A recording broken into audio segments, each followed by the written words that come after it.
ছবিটা ইলেকশনের আগে রিলিজ করতে হবে, পারবে? জি ম্যাডাম। আর আমি এডিটিংটা নিয়েও বসতে চাই। যাও। হাততালি হাততালি হাততালি।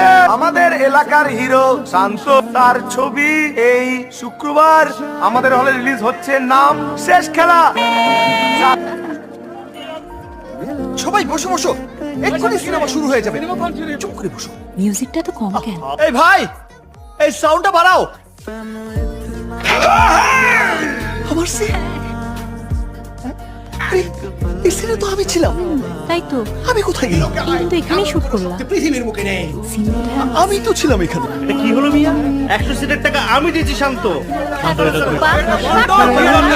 আমি এত কষ্ট করে অ্যাক্টিং করছি, এত কষ্ট জীবনটা লাগাই দিছি, আমার সব সিট গুলো কেটে ফালাই দিছে, সারা মহল্লার সামনে আমারে পাটপাট বানাই দিছে। আমি আর কোনোদিন সিনেমা অ্যাক্টিং করবো না। যাও তো ভাই, যাও যাও, আমার কাউরে লাগবে না।